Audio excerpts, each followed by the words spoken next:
lagi bersama saya Amelia Ratri, presenter konseling perikanan. Seperti biasa, saya akan menginformasikan berita pilihan bulan ini. Tetap stay tune di Highlight News.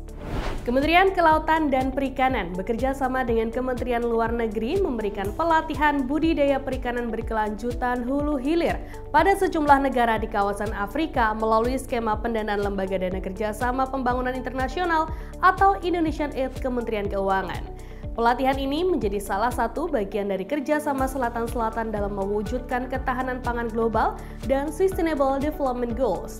Kegiatan pelatihan diikuti sebanyak 20 orang dari 10 negara seperti Angola, Burundi, Ethiopia, Libya, Madagaskar, Malawi, Mozambik, Namibia, Nigeria, dan Tanzania.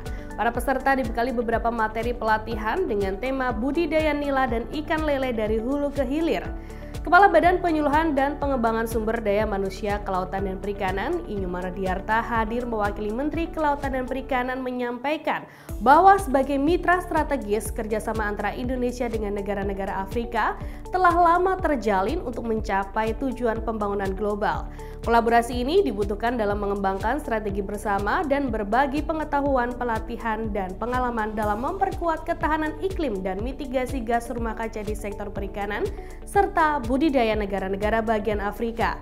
Nyoman juga menyampaikan dukungan pemerintah Indonesia diperlukan untuk penguatan peran dan kontribusi sehingga menciptakan kapasitas dan kesejahteraan masyarakat sebagai upaya memperkuat sektor perikanan Afrika. Komitmen pemerintah Indonesia terhadap kerjasama Selatan-Selatan tidak hanya menjadi wadah pertukaran pengetahuan, tetapi juga sebagai langkah strategis untuk memperkuat hubungan bilateral dan regional. Kepala Pusat Pelatihan Kelautan dan Perikanan Lili Aprilia Prigwati menjelaskan, pelatihan ini dirancang untuk memberikan wawasan serta keterampilan praktis pada seluruh proses produksi komoditas ikan nila dan lele. Ia juga menyampaikan metode pelatihan dilakukan secara tatap muka yang meliputi sesi in-class training dan observasi lapangan ke desa dan kelompok binaan BPPSDMKP terkait budidaya serta pengolahan produk perikanan.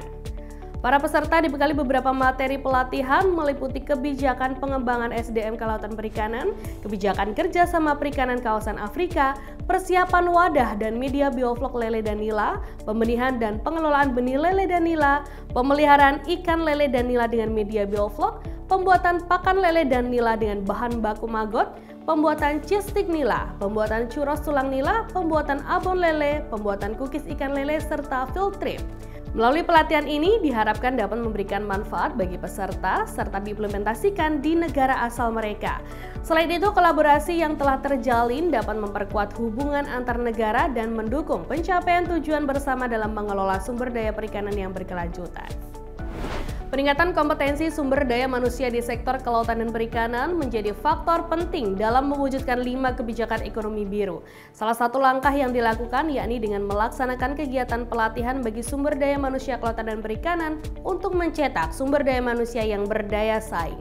Sebagai implementasinya, BPPSDMKP melalui Balai Pelatihan dan Penyuluhan Perikanan Tegal yang difasilitasi oleh Badan Pengendalian dan Pengawasan Mutu Hasil Kelautan dan Perikanan menggelar kegiatan pelatihan Hazard Analysis Critical Control Point atau HACCP bagi mahasiswa perikanan di Makassar pada 23 hingga 27 September 2024. Pelatihan ini dilaksanakan di Politeknik Pertanian Negeri Pangkajene Kepulauan dengan diikuti sebanyak 37 peserta yang terdiri dari 26 mahasiswa Politani Pangkep, 5 alumni mahasiswa Politani Pangkep, dan 6 mahasiswa Universitas Hasanuddin.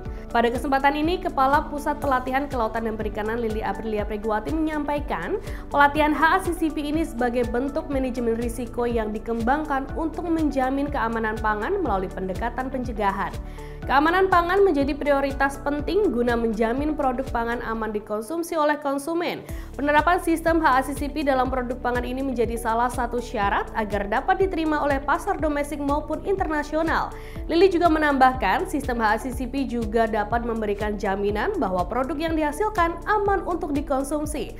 Hal ini penting untuk memastikan setiap produk pangan yang didukung oleh sumber daya manusia kompeten melalui kegiatan pelatihan yang terdiri dari 3 aspek utama, meliputi pengetahuan, keterampilan, dan sikap yang tepat.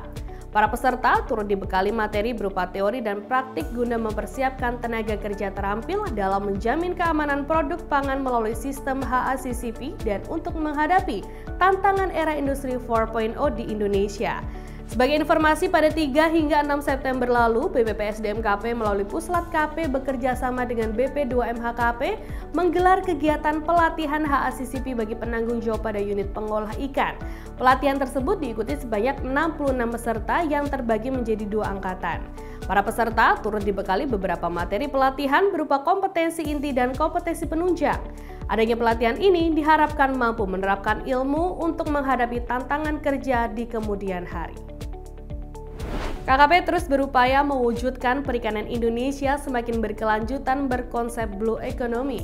Untuk itu, BPPSDM-KP melalui Pusat Pelatihan Kelautan dan Perikanan bekerja sama dengan Coral Triangle Center, Global Environment Fund 6, dan Direktorat Jenderal Perikanan Tangkap menggelar kegiatan pelatihan pengelolaan perikanan berbasis Ecosystem Approach to Fisheries Management untuk jenjang perencana. Kegiatan pelatihan tersebut turut dilaksanakan pada 24 hingga 28 September 2024 di Kota Ambon. Pelatihan ini diikuti sebanyak 30 peserta dengan dibekali 8 materi pelatihan yang bertujuan untuk membekali para petugas dalam menerapkan EAFM serta melaksanakan pengelolaan perikanan berbasis EAFM. Pada kesempatan ini, Kepala Puslat KP Lili Aprilia Preguati menyampaikan, pengelolaan perikanan selama ini hanya terfokus pada target komoditas atau komponen ekonomi tanpa memperhatikan hubungan antara suatu komponen dengan lainnya dalam ekosistem, sehingga perlu pengelolaan perikanan dengan pendekatan ekosistem. Ia juga menambahkan, guna mewujudkan tercapainya pengelolaan perikanan berkelanjutan perlu dukungan ketersediaan SDM yang kompeten melalui kegiatan pengembangan SDM di bidang EAFM untuk jenjang perencana. Pelatihan ini memperhatikan 3 aspek kompetensi yang dibutuhkan seperti pengetahuan, keterampilan, dan sikap kerja untuk menjadi motor penggerak dalam melakukan pengelolaan perikanan dari hulu hingga hilir. Sebagai informasi, sebelumnya pelatihan pengelolaan perikanan dengan pendekatan ekosistem jenjang evaluator telah dilaksanakan di tahun 2022 dan untuk jenjang pelaksana telah dilaksanakan di tahun 2023. Pada penyiapan perangkat pelatihan ini turut melibatkan berbagai pihak seperti BPPSDM-KP, DJPT, BRIN, CTC, dan JAV6. Pengembangan SDM aparatur ditujukan pada ASN yang memiliki integritas, profesionalisme netral, dan bebas intervensi politik, bersih dari praktik KKN, dan mampu melaksanakan pelayanan publik bagi masyarakat. Untuk itu, BPPSDM-KP terus melakukan penyiapan SDM aparatur KKP yang berdaya saing melalui penyelenggaraan pelatihan. Sebagai implementasinya, BPPSDM-KP melalui Pusat Pelatihan Kelautan dan Perikanan difasilitasi oleh Balai Pendidikan dan Pelatihan Aparatur Kelautan dan Perikanan menyelenggarakan pelatihan kepemimpinan pengawas pada 30 September hingga 6 Oktober 2024. Pelatihan kepemimpinan pengawas ini diselenggarakan guna mencetak ASN yang mampu mengelola kinerja organisasi serta pelaksanaan kegiatan yang direncanakan dengan baik dan efisien sesuai dengan standar prosedur sehingga peningkatan kinerja organisasi dapat terjalin baik. Kepala Pusat Pelatihan Kelautan dan Perikanan menyampaikan pemimpin pengawas harus mampu memahami pelayanan yang dilakukan organisasi atau tempat bekerja dan menciptakan inovasi atau aksi perubahan untuk meningkatkan kinerja pelayanan organisasi. Pelatihan kepemimpinan pengawas ini diharapkan para ASN dapat membuat aksi perubahan yang berkelanjutan dan inovatif pada pelayanan publik serta bermanfaat bagi organisasi dan masyarakat kelautan dan perikanan. Sebagai informasi, pada 23 hingga 27 September 2024, Puslat KP melalui BPPA Sukamandi bekerja sama dengan United Nations Development Program lewat program FC2 menggelar kegiatan pelatihan teknis pengawas perikanan bagi ASN di WPPNRI 715 dan 717. Pelatihan ini diikuti sebanyak 15 peserta yang berasal dari Provinsi Maluku, NTT, Papua, dan Papua Selatan. Kegiatan pelatihan ini diselenggarakan karena masih maraknya praktek illegal fishing di Indonesia yang dapat merusak ekosistem dan mengakibatkan kerugian bagi negara. Dalam hal ini, peran pengawas perikanan yang kompeten dinilai sebagai garda terdepan untuk mengatasi tantangan tersebut. Salah satunya dengan melindungi sumber daya perikanan darat dan laut untuk memastikan keberlanjutan sektor kelautan dan perikanan. Pelatihan teknis pengawas ini dilaksanakan secara klasikal, peserta menerima pembekalan langsung dari instruktur dan diskusi untuk memahami pengetahuan teknik pengawasan dan regulasi di sektor perikanan.